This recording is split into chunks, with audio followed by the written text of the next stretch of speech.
혹시 여러분 오타쿠라는 단어를 들어보신 적 있습니까? 오타쿠. 이 오타쿠라는 단어는요, 만화나 애니메이션과 같이 한 분야에 심취해 있는 사람을 일컬을 때 쓰는 단어입니다. 오타쿠라고 이야기하면 그 사람은 한 분야에 참 전문적인 지식과 많은 관심을 가지기 때문에 집중하는 그런 사람이라고 볼 수 있습니다. 집중하는 만큼 그것에 많은 마음을 쏟기도 하고, 또한 집중하는 만큼 그만큼 많이 들리기도 하는 것이죠.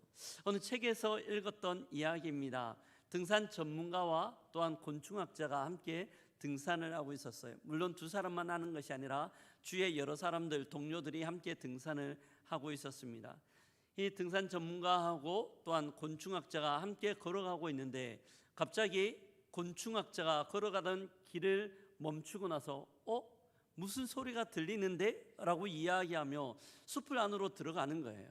그리고 이리저리 숲을 막 캐치더니만 그냥 가벼운 탄성을 지릅니다. 야호! 야호!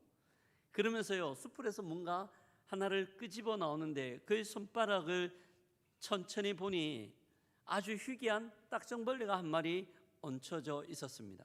근데 등산 전문가가 참 신기했어요. 수많은 사람들이 오고 가는 길이었기 때문에 잡음 때문에 어떤 소리도 자기는 들리지 않았는데, 곤충학자는 그 소리를 들었기 때문입니다. 묻습니다. 어떻게 해서 그 소리를 들을 수 있었습니까? 이렇게 시끄러운데. 곤충학자가 미소를 지으면서요, 주머니에 손을 딱 넣더니만 뭘 하나를 딱 꺼냅니다. 그리고 바닥에 툭 던져요. 쨍그랑. 그가 주머니에서 꺼냈던 것은 동전이었고, 동전이 모래 그 바위와 부딪히면서 내는 소리가 울려 퍼졌습니다. 저 앞쪽에 가던 사람들이요, 뒤로 힐끗 쳐다보는 거였어요. 그러면서 곤충학자가 이야기를 합니다. 보세요, 사람들은 자기가 좋아하는 것, 마음에 드는 것들에 집중할 수밖에 없습니다. 그것이 소리가 들리기 때문이죠. 저도 마찬가지예요.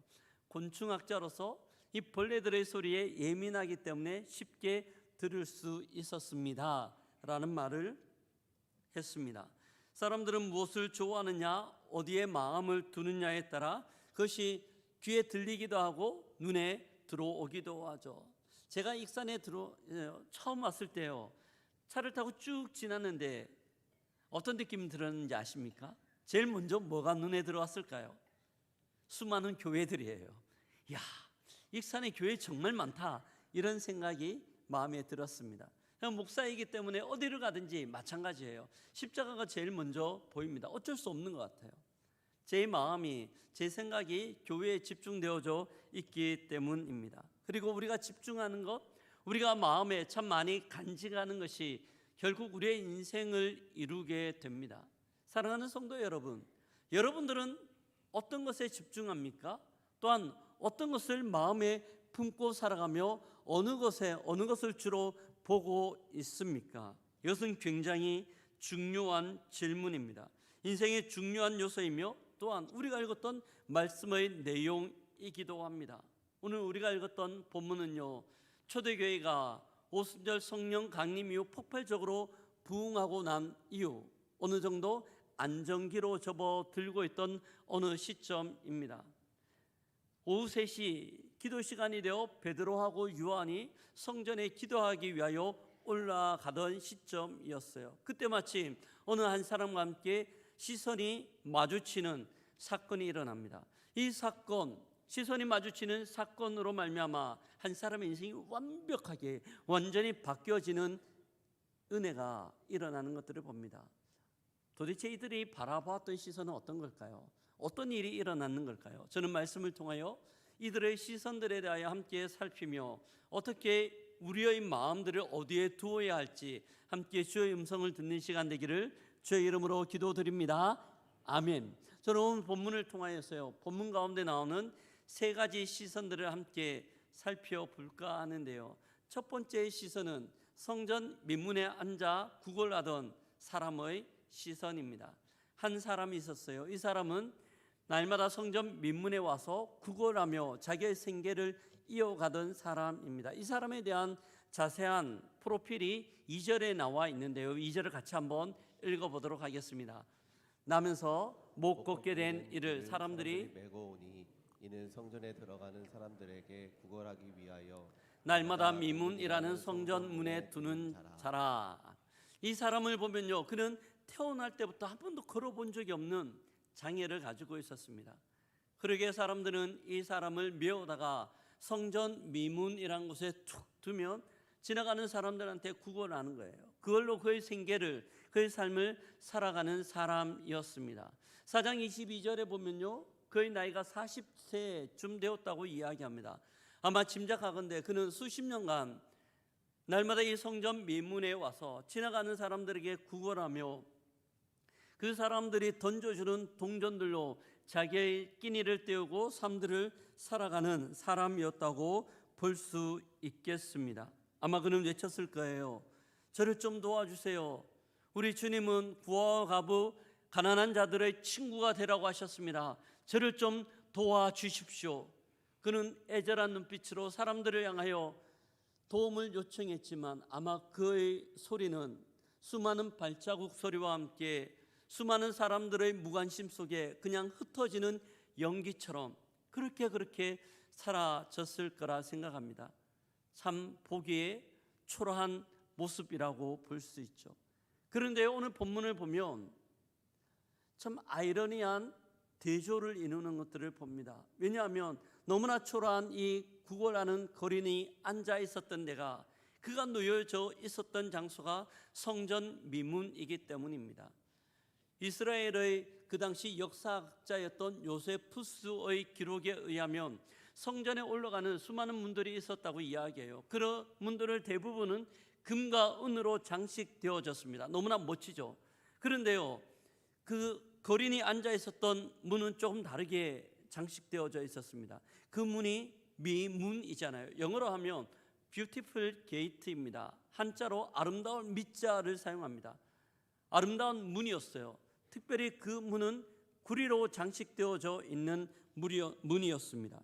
어떤 분들은 그렇게 물을지 몰라요. 목사님, 금이 요즘 얼마나 귀한데 그 금으로 장식된 문이 훨씬 더 멋지지 무슨 구리로 장식된 문이 멋집니까? 라고 질문할 수 있습니다. 하지만 미문에 사용된 구리는요, 당시 매우 귀했던 코린토스라는 구리였습니다. 청동이었는데요, 특유의 붉은 광택과 아름다운 무늬를 가지고 있었기 때문에 구하기가 너무 힘들었고 그 청동으로 문이 장식되어져 있었어요. 멋진 문이었습니다.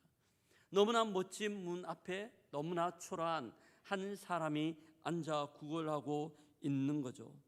이 모습들을 한번 생각해 봅니다.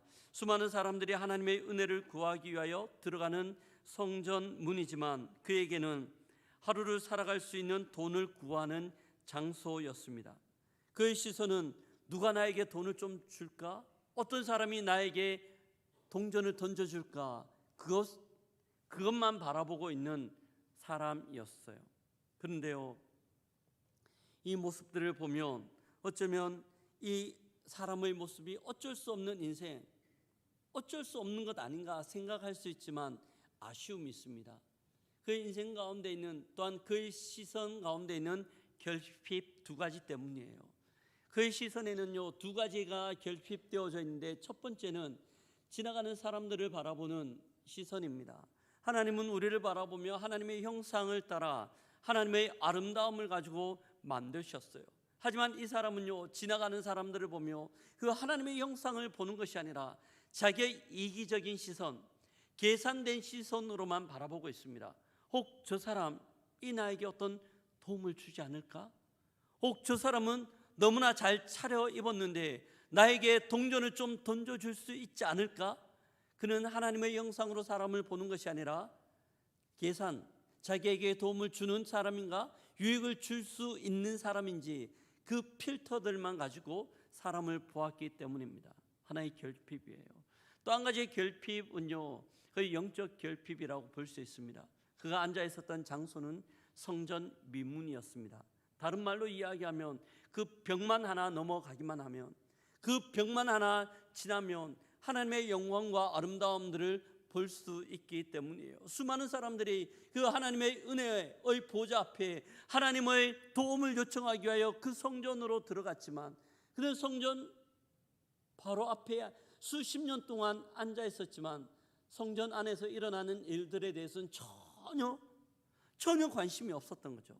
영적인 관심이 없었고, 그의 오직 관심은 어떻게 하면 사람들로부터 더 많은 동전 구걸을 할 수 있을까에 대한 관심만 갖고 있는 겁니다. 영적 시선의 결핍입니다. 그런데요, 제가 말씀을 묵상하며 드는 생각들은 어쩌면 이런 성전 미문에 앉아 있는 이 거린의 모습들이 현대를 살아가는 우리의 수많은 사람들의 모습 아닌가라는 생각이 들었습니다.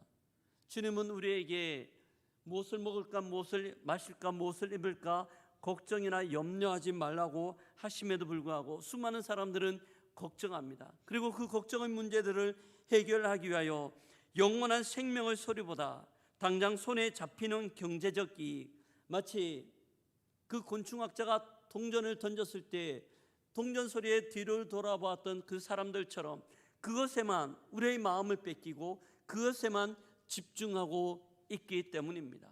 염려하고 걱정해요. 하지만 더 어려움들은 아무리 염려하고 걱정한다 하더라도 그들의 걱정과 염려 가운데 삶의 문제들이 나아지지 않는다는 거죠. 사람들은요, 미문처럼 화려한 인생을 기대하지만 결국 그들의 모습은 그 앞에 앉아있는 구걸하는 사람의 모습처럼 보여지는 것 같아요. 너무나 불쌍합니다. 그런데 제가 말씀을 묵상하며 설교를 준비하며 느끼는 건요, 이런 인생보다 더 불쌍한 사람들이 있다는 거예요. 이런 인생보다 더 불쌍한 인생은요, 날마다 성전 미문을 넘어 하나님 앞에 나아가지만 성전 미문을 넘어 하나님 앞에 나아감에도 불구하고 그의 시선이 마치 거린의 시선과 동일한 모습으로 살아가는 성도들의 모습입니다. 아마 우리 가운데도 그런 모습들이 있을 수 있을 것 같아요. 하나님 앞에 예배 드리러 왔지만 여전히 우리의 마음 가운데는 수많은 걱정과 염려들과 불안과 초조함들이 우리의 마음을 가득 채우고 있는 거죠. 그리고 하나님을 바라보며 그 하나님이 나의 삶의 모든 만족을 주시는 분이라기보다는 자기의 필요들을 채우는 그 하나님 정도로 생각하며 살아가는 인생들입니다. 어떤 원로 목사님이 한 분 계셨어요. 그 원로 목사님이 꿈을 꾸셨는데요, 천국 문 앞 광경이 보였습니다. 수많은 사람들이 천국 문 앞에 쭉 그 문을 들어가기 위하여 그 문을 들어가는 중에 서 있었어요. 앞 문 앞에요, 또 주님이 계셨습니다. 주님께서 줄 서 있는 사람들에게 묻는 겁니다. 너희들에게 어떤 소원이 있느냐라고 물으시니 한 사람이 저는 이 땅 가운데서 못다한 꿈을 이루고 싶은 소원이 있습니다. 그래? 또 어떤 사람이 이야기합니다. 저의 소원은요, 저희 자식들이 형통하게 되는 것, 그것이 저의 소원입니다. 또 어떤 사람이 손을 들며 저는 건강하게 되는 것, 그것이 저의 소원입니다 라고 이야기를 합니다. 주님이 그들의 소원을 들으시고 난 이후 그래? 내가 너희들의 소원을 들어줄게 라고 이야기하며 짜잔, 그들이 소원으로 하는 것들을 덜컥 주셨어요. 너무나 기뻤죠. 이들이 주님이 주시는 선물을 받고 너무나 기뻐하고 즐거워했습니다. 어떤 사람은 형통의 선물을 받았고 또 어떤 사람은 그들이 꿈꾸는 소원을 이루는 꿈을 받았고 건강의 꿈, 이 선물을 받았어요. 너무나 기뻐하고 그들이 탁 선물을 잡습니다.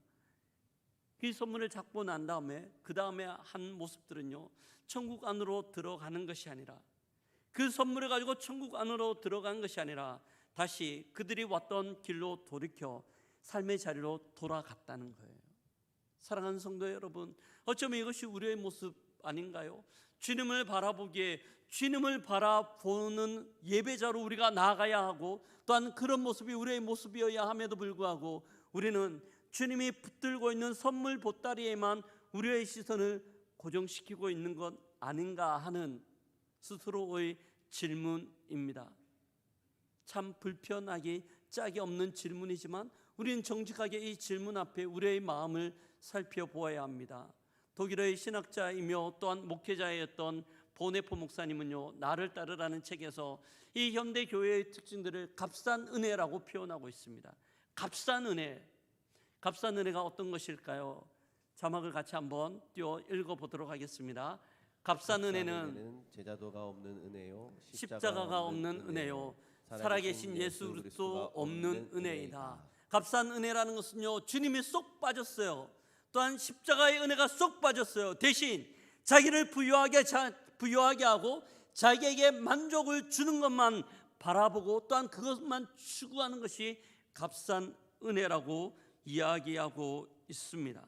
사랑하는 성도 여러분, 내 삶의 형편을 조금 닿게 해줄 그 값싼 위로와 세상적인 복만을 구하며 우리는 살아가고 있지 않습니까?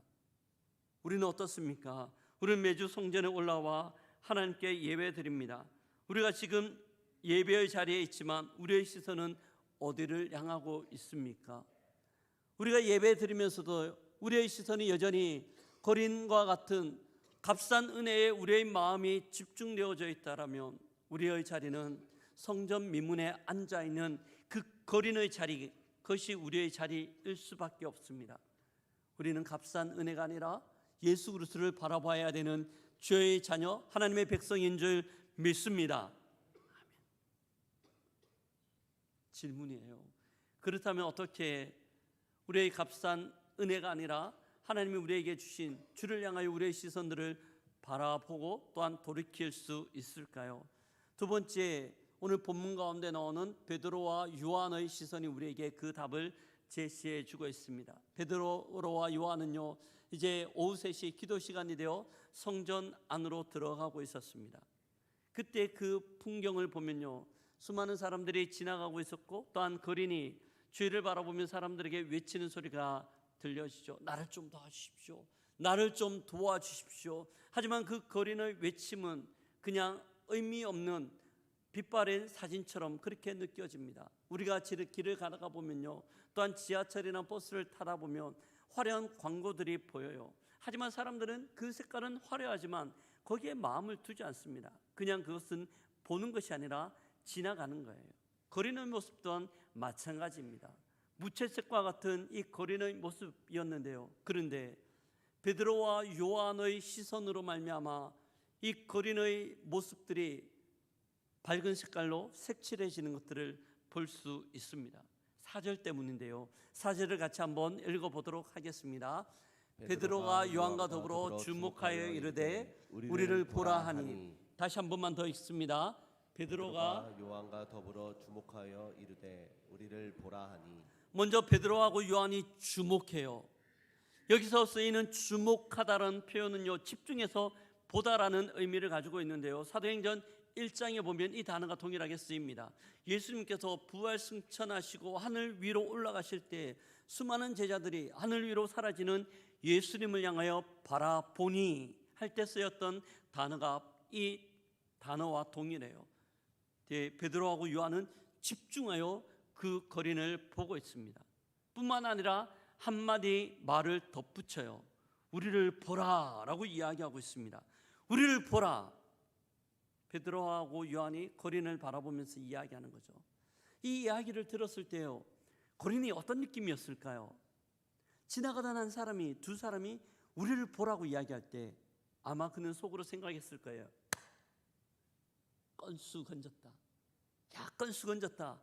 나에게 뭔가 주려고, 큰 걸 주려고 이렇게 이야기하는구나, 이렇게 큰 소리로 이야기하는구나 싶어서요, 너무나 해피하게 즐거운 마음으로 아마 베드로하고 요한을 바라보았을 거예요. 그런데요, 이렇게 바라보는 거린을 보면서 이야기한 베드로하고 요한의 이야기는 너무나 충격적입니다. 6절 말씀인데요, 같이 한번 읽어봅니다.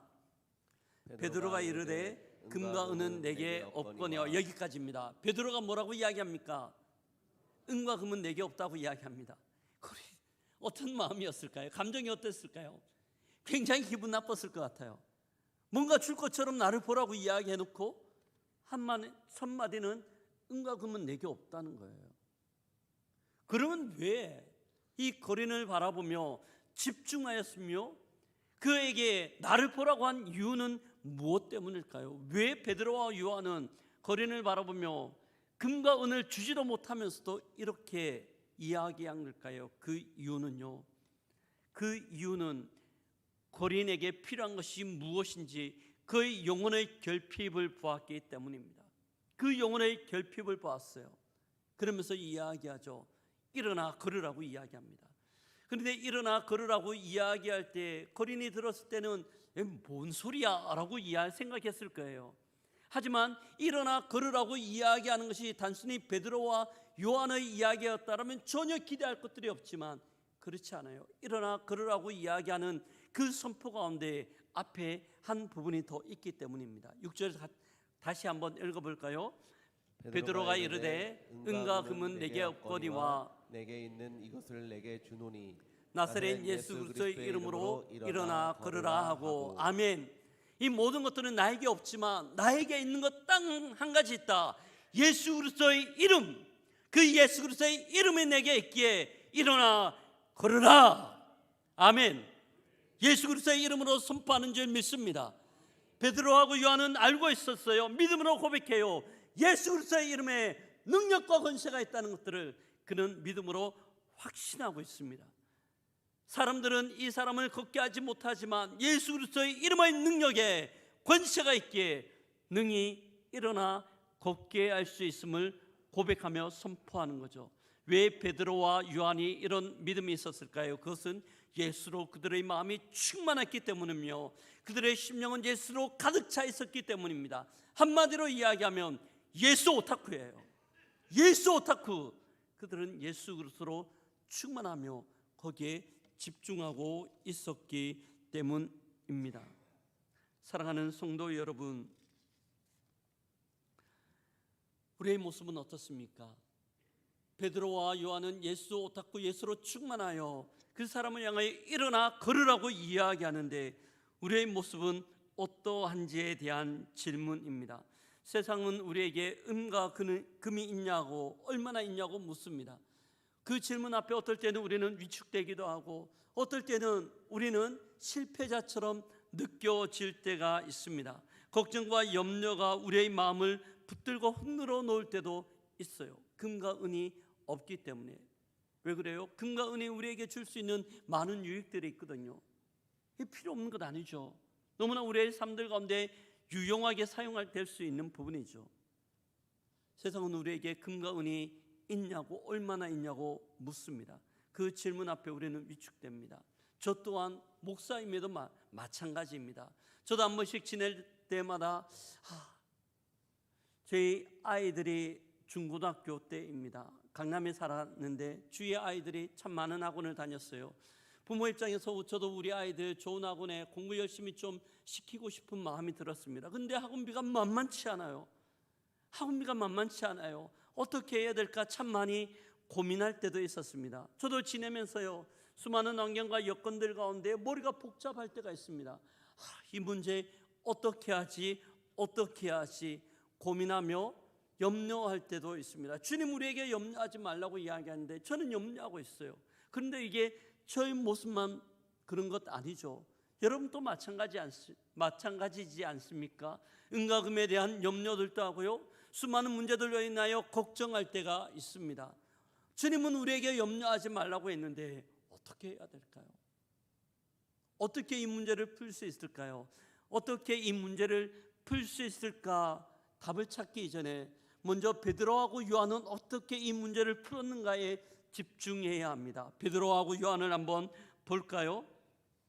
베드로하고 요한이 집중했던 것들은요, 예수님께 시선을 고정하는 겁니다. 내가 갖고 있지 못하는 것들 가운데 시선을 고정하는 것이 아니라, 은과 금이 없는 것 가운데 시선을 고정하는 것이 아니라, 하나님이 주님이 가지고 있는 것, 주님께 모든 시선과 모든 생각들을 고정하고 있는 거죠. 사랑하는 성도 여러분, 이 베드로하고 요한 그리고 이 거린에게는 한 가지 차이점과 한 가지 공통점이 있어요. 공통점은요, 둘 다 금과 은이 없다는 거예요. 금과 은이 없어요. 그래서 사람들은 금과 은이 없기 때문에 결과들이 똑같지 않을까 생각합니다. 마치 거린처럼 초라한 인생이라고 생각할 수 있어요. 하지만 여기서 차이점이 나와요. 베드로하고 요한은 달랐어요. 그 마음 가운데 예수 그리스도가 있기 때문에 그는 너무나 당당해요. 너무나 멋져요. 너무나 힘차게 주님 앞에서 외치고 있잖아요. 금과 은은 내게 없지만은 내게 있는 것으로 내게 주노니 일어나 걸으라. 이런 은혜가 우리에게 있기를 주의 이름으로 축복합니다. 너무나 멋지고 당당한 모습, 예수 그리스도가 우리 가운데, 예수 그리스도가 그들 가운데 있기 때문입니다. 내 안에 예수께 나의 삶을 맡길 때 우리의 삶은 기적의 통로, 은혜의 터전이 될 수 있습니다. 그러므로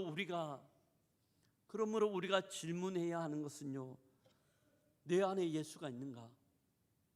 내 안에 예수가 있는가라는 질문이에요. 내가 그 주님께 나의 인생을 내어 맡기고 있는가에 대한 질문들이 우리에게 필요한 것이죠. 오늘 경매장이 있었습니다. 경매를 진행하는 사람이 물건 하나를 다 들고 사람들한테 경매를 진행합니다. 근데 그의 손에 들려있는 물건은요, 바이올린이에요. 근데 너무나 오래됐고 낡았어요. 내 스크래치 상처도 너무 많이 났고요, 줄도 풀어져서 음도 맞지 않는 바이올린이었습니다. 사람들에게 이야기합니다. 이 바이올린 경매합니다. 구매하세요. 어떤 사람이 손을 들면서 머뭇머뭇하더니만 10,000원 이야기합니다. 한참 있다가 옆에서 20,000원이라고 이야기를 합니다. 그렇게 경매가 진행되고 있던 중에 객석에 앉아있던 어떤 할아버지가 자리에서 일어나 앞으로 옵니다. 그리고 그 바이올린에 묻어있는 먼지를 털어내고 줄을 다시 조율해요. 그리고 그 바이올린을 가지고 연주를 합니다. 멋진 음악이, 멋진 소리가 그 홀 안에 울려 퍼지면서요, 사람들이 듣고 있습니다. 다시 경매가 진행됩니다. 이 경매 다시 진행합니다. 얼마에 구매하시게? 곳곳에서 손이 들려집니다. 100만 원, 200만 원, 300만 원. 순식간에 가격이 올라갑니다. 사랑하는 성도 여러분, 어쩌면 이것이 우리의 모습 아닐까 생각합니다. 세상 가운데 그냥 내버려진, 우리가 금과 은의 기준으로 무엇을 가지고 있는가의 기준으로 볼 때 우리의 인생은 어쩌면 초라할 수밖에 없어요. 누추할 수밖에 없습니다. 거림과 같은 인생이죠. 하지만 우리가 주님의 손 가운데 붙들린 바 되어질 때 우리의 인생은 달라지는 줄 믿습니다. 우리의 인생이 주님께 시선을 고정하고 주님께 나의 삶을 맡길 때 우리의 삶은 주의 역사가 되고 우리의 삶들 가운데 하나님 나라가 구현되기 시작하는 거죠. 바로 베드로와 요한의 시선이었습니다. 그들은 주님께 고정하고 주님을 바라보고 있는 겁니다. 이런 은혜가 우리에게 있기를 주의 이름으로 축복합니다. 이것이 본문 가운데 볼 수 있는 두 번째 시선입니다. 마지막 세 번째 시선이에요. 근데 세 번째 시선은요, 본문 가운데 구체적으로 드러나지는 않아요. 하지만 본문을 찬찬히 살피면 본문 안에서 찾아볼 수 있는 시선입니다. 거린이 앉아있을 때 베드로하고 요한이 그 거린을 바라보며 이야기하죠. 금과 은은 내게 없거니와 내게 있는 것으로 내게 주노니 곧 나사렛 예수 그리스도의 이름으로 일어나 걸으라. 일어나 걸으라. 이 외침은 베드로와 요한의 외침이지만 이 외침은 곧 예수님의 시선이라고 볼 수 있겠습니다. 세상 사람들을 볼 때 사람들은 조건과 형편을 먼저 가장 살펴봅니다.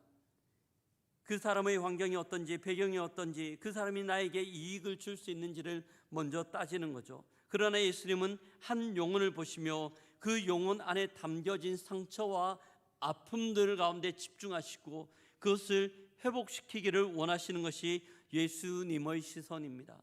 미문 앞에 앉아있던 이 거린 수많은 사람들은요, 이 사람의 외적 환경을 보며 그들이 고작 생각할 수 있는 것은 자기에게 있는 동전하님을 던져주는 것, 이것이 그들의 생각이에요. 하지만 주님은 그렇지 않았습니다. 그 영혼에게 진짜 필요한 것이 무엇인지, 그 영혼이 지금까지 겪었을 아픔과 상처들을 바라보며 그 영혼들을 향하여 이야기하죠. 일어나 걸으라. 주님 안에서 주님 앞에서 그 영혼은 회복될 영혼, 일어나 걸을 영혼으로 보여줬던 겁니다. 이것이 주님의 시선이었어요. 이 주님의 시선 가운데 거린의 시선이 마주 보게 되어질 때 그는 일어나서요, 그토록 몇십 년 동안 한 번도 들어가 보지 못했던 성전 안으로 들어가 뛰며 즐거워하며 하나님을 찬미했던 것들을 봅니다. 사랑하는 성도 여러분, 만약 이 거린이 예수님의 시선을 놓쳤다면 그는 평생 그 성전 미문에 앉아 구걸하며 그렇게 살다가 죽었을 인생입니다. 하지만 예수님의 시선을 바라볼 때 그는 회복된 인생이 되어 하나님을 찬양하고 경배하는 인생으로 바뀐 줄 믿습니다. 그런데요, 이 예수님의 시선은 미문 앞에 앉아있는 거린만 바라보는 게 아니에요. 여기에 있는 저를 바라보는 주님의 시선이고, 앉아서 함께 예배드리는 여러분들 한 분 한 분들을 바라보는 주님의 시선입니다. 물론 우리는요, 사람들한테 잘 이야기하지 않아요. 나의 내면의 아픔과 나의 삶의 어려움과 내 안에 있는 상처들과 아픔들을 드러내려고도 하지 않고 잘 말하려고도 하지 않습니다. 여러 가지들로 꽁꽁 싸매고 그냥 아무 문제 없는 척, 괜찮은 척 그렇게 살아갑니다. 하지만 주님은 우리의 모든 내면의 아픔과 상처들을 알고 계십니다. 그리고 우리의 내면을 바라보며 내가 너의 아픔을 알고 있단다. 내가 너의 어려움을 알고 있단다. 내가 내 영혼의 공감과 눈물들을 알고 있단다. 너의 눈을 들어 그 문제를 바라보던 시선들을 들어 나를 바라보면 어떻겠니? 그렇게 주님은 우리에게 말씀하고 있습니다. 걱정과 염려 속에 살지 말고 나를 바라보아라. 그리고 나와 함께 일어나 회복의 길을 함께 가면 어떻겠니? 그렇게 말씀하고 있는 거죠. 사랑하는 성도 여러분, 이것이 우리가 진정 붙들어야 될 은혜인 줄 믿습니다. 보네포 목사님이 말한 값싼 은혜가 아니라 값 있는 은혜, 값비싼 은혜이죠. 그는 그의 책 말미에서 우리가 진정 붙들어야 될 값비싼 은혜가 어떤 것인지 말하고 있는데요, 같이 한번 읽어보도록 하겠습니다. 값비싼 은혜는 사람이 찾는 진주와 같으며 예수 그리스도 그분이다. 그분을 바라볼 때 주어지는 것이다. 값비싼 은혜는 사람이 찾는 진주와 같은 것이며 예수 그리스도 그분입니다. 그분을 바라볼 때 주어지는 것이 값비싼 은혜인 줄 믿습니다. 사랑하는 성도 여러분, 우리가 지금 보고 있는 것은 무엇입니까? 불가능과 상처와 연약함에 우리의 시선을 빼앗기고 있지는 않습니까? 예수님의 시선을 붙들고 우리의 시선을 그 주님께 고정할 수 있기를 주의 이름으로 축복합니다. 그럴 때 우리의 삶들 가운데 이 거린이 일어났던 것처럼, 도저히 일어날 수 없는 역사가 일어났던 것처럼 우리의 삶들 가운데 그런 하나님의 은혜가 일어나게 되는 거죠. 예수님의 시선을 바라볼 때입니다. 말씀을 마무리합니다. 오늘 우리는요, 본문 가운데 있는 세 가지 시선에 대하여 함께 살펴보았습니다. 이 시선들은 각각의 인생을 만들고 있어요. 우리의 시선이 어떻게 해야 될까요?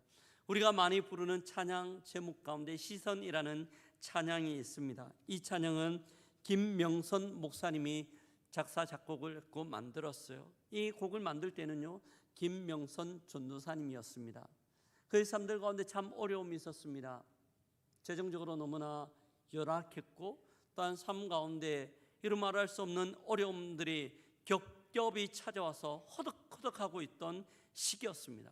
하나님 앞에 무릎 꿇어 기도하며, 하나님, 너무 힘듭니다. 너무 힘듭니다. 이 경제적 어려움을 이겨낼 수 있는 재정적으로 주님 저에게 채워주십시오. 막 기도를 하고 있을 때입니다. 그때 하나님께서 이 전도사님 마음 가운데 말을 걸어왔어요. 김 전도사 힘드냐?